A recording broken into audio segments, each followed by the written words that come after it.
ፖሊስ ጣቢያው ውስጥ ሁሉም ነገር ሰላም ነበር። ትንሹ ልጅ እስኪመጣ ድረስ እባካችሁን አባቴን ሰሩት፣ እባካችሁ አባቴን ያዙት እያለ ይጮሃል። ማንም የማያውቀው ነገር ቢኖርም ከዚህ ቃል ጀርባ ያለው ሚስጥር በሞቃታማ ማክሰኞ ጧት ሁሉም ሰው የሚያስደነግጥ መሆኑ ነው። በሴንት ጆርጅ ትንሿ ከተማ ፖሊስ ጣቢያ ውስጥ እጅግ ጸጥታ ሰፍኗል። የፖሊስ መኮንኖቹ ቡናቸውን እየጠጡ ሪፖርታቸውን በመገምገም ላይ ናቸው። ለከተማይቱ የተለመደ ጸጥታ ሰፍኗል። ግን የፖሊስ ጣቢያ በሮች በሰው እስኪከፈቱ ድረስ ብቻ ነው። በሩ ሲከፈት ጥቁር ጸጉር ያለው የፈሩ አይኖች አሉትና ልጁ በፍጥነት ወደ ውስጥ ሲሮጥ ጸጥታው ተቋረጠ። አለቀሰ። አይኖቹ አብጠዋል። ክፍሉ የሆነ ነገር ወይም ሰው እንደሚፈልግ ሙሉን ይቃኘዋል። እርሱ ሄነሪ ነበር። እድሜው 6 ዓመት የሆነ ገና ትንሽዬ ታዳጊ ልጅ። በእድሜው የሚያስፈራ እጅግ ፍርሃቱ የሚታይበት ግልጽ የሆነ ነገር ነው። ትንሹ ልጅ ያለምንም አመንታት ወደ እንግዳ መቀበያው አመራ። ትንሽ እግሮቹ በሴራሚክ ወለል ላይ ይንኳኳሉ። ሊረዱት የሚችሉትን ማንኛውንም የአዋቂ ሰው ትኩረት ለመሳብ እየሞከረ ትንሽ እጆቹን ጠረጴዛውን አጥብቆ ያዙ። እባካችሁ አባቴን ሰሩት፣ አባቴን ያዙልኝ። የሚንቀጠቀጥ ተስፋ የመቁረጥ በክፍሉም ውስጥ አስተጋባ። የሁሉንም ሰው ትኩረት ሳበ። መጀመሪያ ላይ ልጁን ያገኘው ፖሊስ ግራ በመጋባት እይታ ተመለከተው።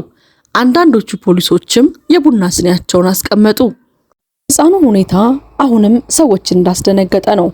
ፖሊሶቹን ተመለከተና በጭንቀት በተሞላ ድምጽ በድጋሚ እባካችሁ ያዙት፣ ነፃ ሆኖ መቆየት የለበትም አለ።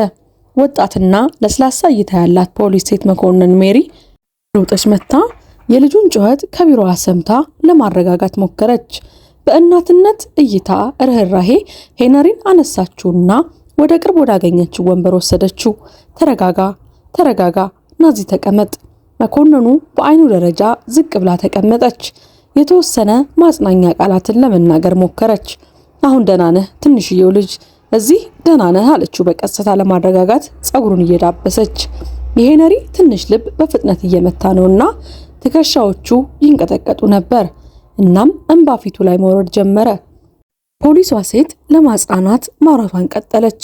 ምን ተፈጠረ ውዴ? ማልቀስ አያስፈልግም። አሁን እዚህ እኛ ጋር ደህና ነህ። ምን እንደተፈጠረ ልትነግረኝ ትፈልጋለህ?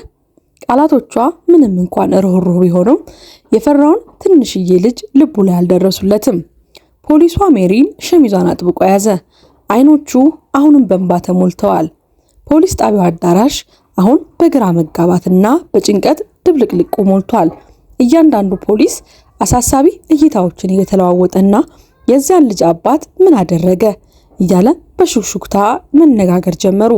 ነገር ግን ሄነሪ ቃላት ለእድሜው የማይችለውን ክብደት እንደያዙ ግልጽ ነበር። መኮንኗ ሜሪ አሁንም ከልጇ አጠገብ ተንበርክካ አንድ ጊዜ ለመጠየቅ ሞከረች። ና ውዴ ያለችው ፊቱ ላይ ያለውንም ባለመጥራረግ እየሞከረች ጥልቅ ትንፋሽ ውሰድ፣ እናም ጥያቄዎችን እንጀምር አለችው። በሚያስገርም ሁኔታ ቀስ በቀስ የበለጠ የማወቅ ጉጉት ያላቸውና የተጨነቁ የፖሊስ መኮንኖች በልጁ ዙሪያ መሰብሰብ ጀመሩ። እናም ግማሽ ክብ ፈጠሩ። ሳጅኑ የሚያስፈራ ቁመና ቢኖረውም እውነተኛ ስጋት አሳይቶ ጠየቀው። እና ልጄ ምን እንደተፈጠረ ልትነግረን ትችላለህ? ሄነሪ ለመመለስ ሞከረ፣ ግን ቃላቶቹ የተዘበራረቁና ግራ የተጋቡ ነበሩ። እሱ መታሰር አለበት፣ ይናደዳል፣ ወደ እስር ቤት እንዲሄድ ፈልጋለሁ፣ እባክህን ልጁ ለመነ። ይህም በዚያ በነበሩ ሁሉ የፍርሃት ስሜትን ጨመረባቸው። ፖሊስ መኮንኑና ሳጅኗ ሁሉም ወኪሎች የማወቅ ጉጉት እንዳላቸውና በዙሪያው ስለተሰባሰቡ ትንሹ ልጅ ሊያስፈራው ይችላል ብለው በመጨነቅ ወደ ምርመራ ክፍል ይዘውት አመሩ። ና ማሪ ና እንሂድ። የፖሊስ መኮንኗ በጥንቃቄ እያነሳችው እንዲህ አለች። እንግባ፣ እንሂድና እናውራ። ልጁ በምርመራ ክፍል ወንበር ላይ ሲቀመጥ የበለጠ ተረጋጋና ፖሊስ ሴትየዋ እንደገና ጠየቀችው። አባት ምን አደረገ ሄነሪ? አባትህ ጎዳህ ወይስ መጥፎ ነገር አደረገ? ከትንሹ ልጅ አንድ ተጨባጭ መረጃ ለማውጣት እየሞከረች ጠየቀችው። ፊቱ ወደ ብስጭት ተለወጠ። አንድ ነገር መናገር እንደሚፈልግ ግልጽ ነበር፣ ግን ቃላቶቹ ያመለጡት ይመስላል። አባዬ አንዳንድ ጊዜ ይናደዳል። ድምፁ በአረፍተ ነገሩ መጨረሻ ላይ ጠፋ። ያለመተማመንና ግምቱ ዱካ በአየር ላይ ተቶ። ምን ማለት ነው ልጄ? ሰውየው ጠየቀ። ሚስጥሩ ምንድን ነው? የተከለከለ ውጥረት የሚዳስስ ነበር። የፖሊስ መኮንኖቹ ከአእምሮ መሽከርከር ጀመረ። የዚህን ጨለማ እንቆቅልሽ ክፍሎች አንድ ላይ ለማግኘት እየሞከሩ ሊከሰቱ የሚችሉ መጥፎ ሁኔታዎችን ሁሉ አስበው ነበር። የቤት ውስጥ ጥቃት ነበር ወይስ የቃል ስድብ? አንድ ልጅ ወላጁን ፖሊስ ጣቢያ እንዲሸሽና አባቱ እንዲያዝ ለምን እንደሚጠይቅ በጣም አስከፊ ነገር ሊሆን መቻል አለበት። ሳጅኑ ስለ አባቱ ሲናገር በልጁ ፊት ላይ ያለው አሳዛኝ እይታ ተመለከተና በልጁ አይን ደረጃ ራሱን ዝቅ አድርጎ እንዲህ አለ። ሄነሪ እንረዳሃለን አለ በቀስታ። ግን የበለጠ ዝርዝር ነገር ልትነግረን መሞከር አለብህ እሺ? ሄነሪ ቀስ ብሎ ተስማማ። አሁንም እንባዎቹ በአይኑ ላይ መፍሰስ ጀመሩ።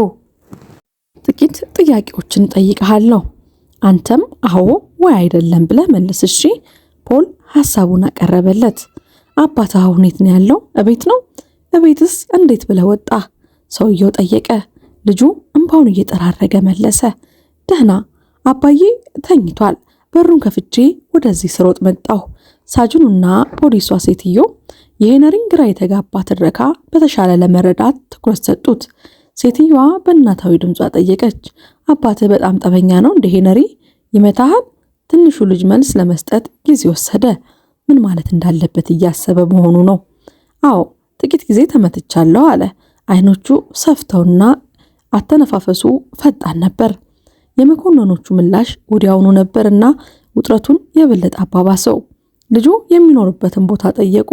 እናም አድራሻውን ባያውቀውም የሰጣቸው አቅጣጫ መኮንኖቹ የት እንዳለ ለማወቅ በቂ ነበረ። ልጁና አባትየው ከመዋኛ ገንዳው አቅራቢያ ብዙም ሳይርቁ ይኖሩ ነበር።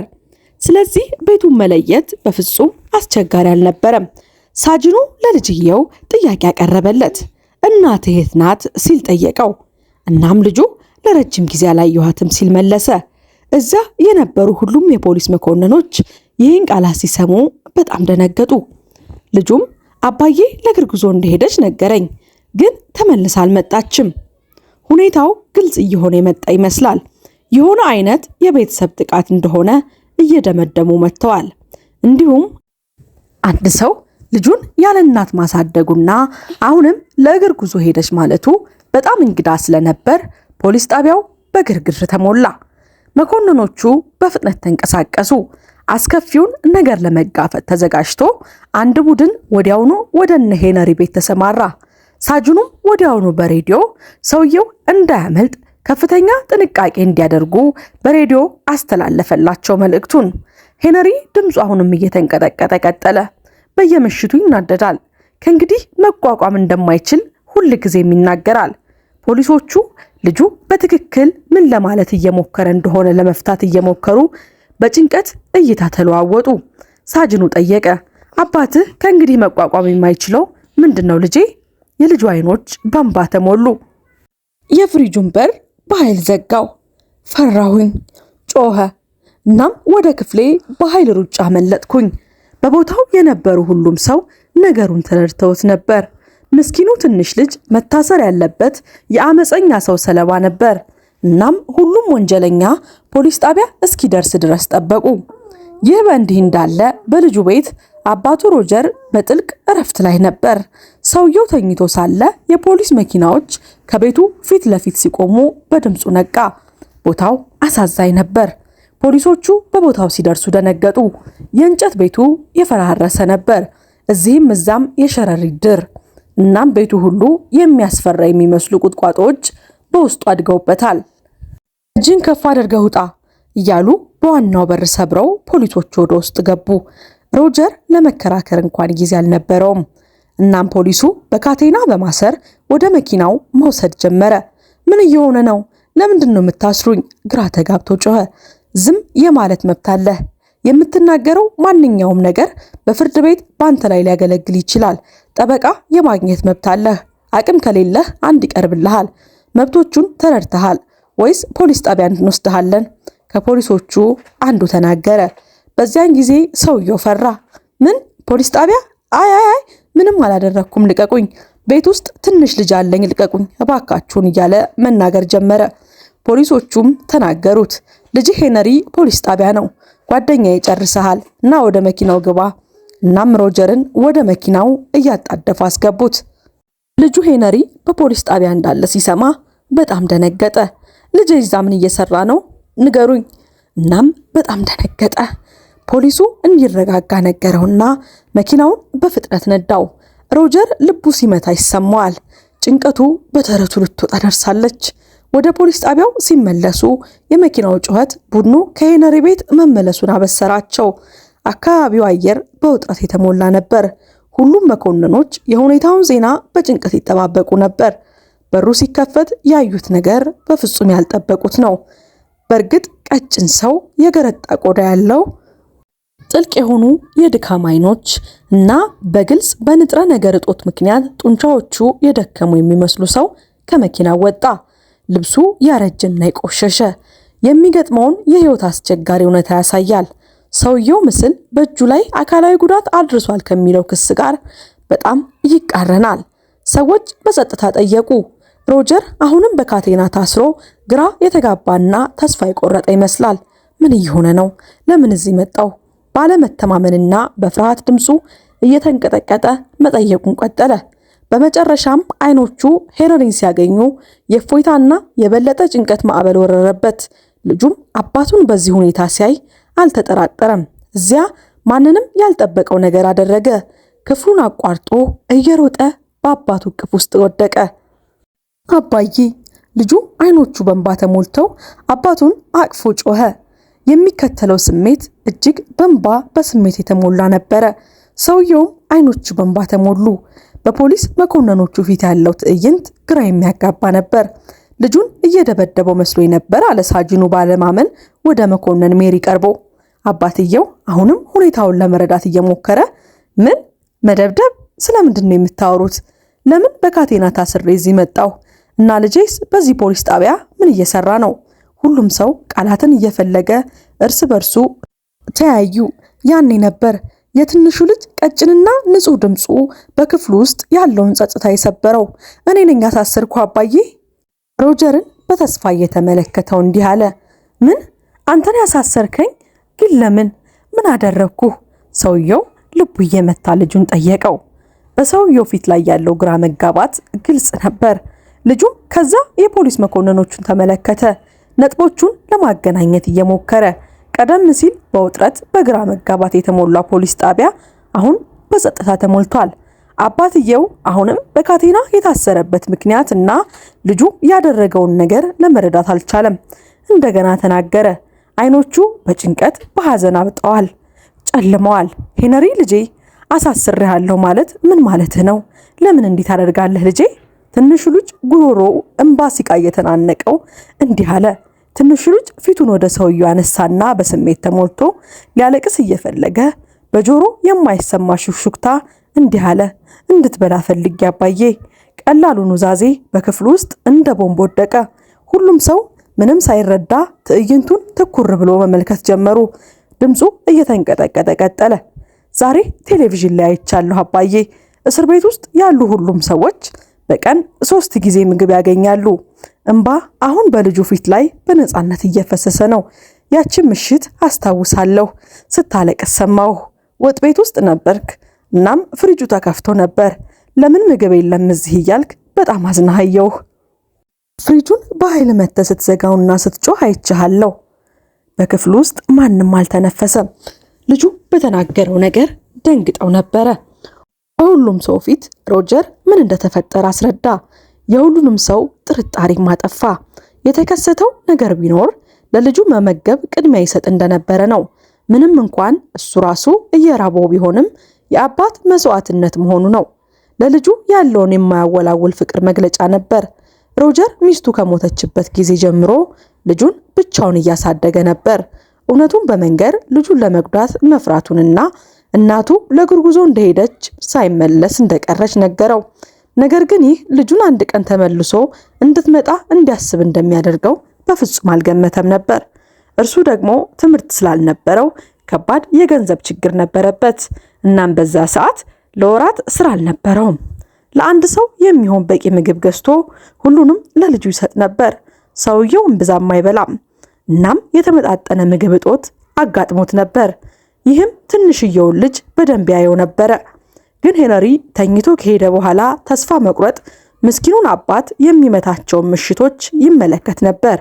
እነዚህ ምሽቶች አንዱ ባዶውን ፍሪጅ ሲመለከት ብስጭቱን አይቶ ፍሪጁን በኃይል ሲመታው ተመለከተ። ለምን ምግብ የለም? ምን ልመገብ እያለ በጩኸት ሲናገር ተመለከተ። ትንሹ ልጅ ነቅቶ ነበርና ትዕይንቱን አይቶ ፈርቶ ወደ ክፍሉ ሮጠ። ነገር ግን አባቱ እየራበው መሆኑን ያውቅ ነበር እና ምንም እንኳን በጣም ትንሽ ቢሆንም ሰውየውን ህመም ተሰማው። ምግብ ሳይቀርብ ምንም ሳያገኙ ሲቀሩ ልጁ ተነሳና ቲቪውን ተመለከተ። አሁንም ስለ እስር ቤቶች ሁኔታ ዜና እየተላለፈ ያለበት የሀገር ውስጥ ቴሌቪዥን ነበረ። ከሱ ትንሹ ልጅ ያገኘው መረጃ እስረኞች በቀን 3 ጊዜ ምግብን ያገኛሉ የሚል ነበር። ለዚህም ነው ሰውየው እንዲታሰር ወደ ፖሊስ ጣቢያ የሮጠው። ሄነሪ ችግራቸውን መፍትሄ አባቱ እንዲታሰርና መደበኛ ምግብ እንዲያገኝ በማሰብ የልብ ስብራት የሆነውን ነገር ፈጸመ። እንባ በትንሽ ፊቱ ላይ እየፈሰሰ ሮጀር ልጁን አጥብቆ አቀፈው። ትንሹ ልጄ በዚህ ውስጥ በማለፍህ በጣም አዝናለሁ።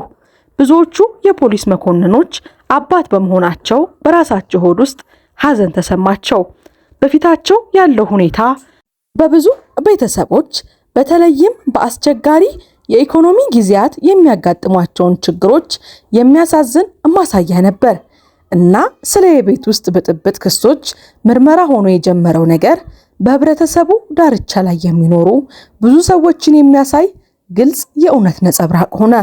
ሁለቱም ተፈቱ። እርግጥ ነው እርስ በርሳቸው በፍቅር ልባቸው እየመታ ወደ ቤታቸው ተመለሱ። ግን በሚቀጥለው ቀን ሁለቱም ያልጠበቁት ድንገተኛ ነገር ይጠብቃቸው ነበር።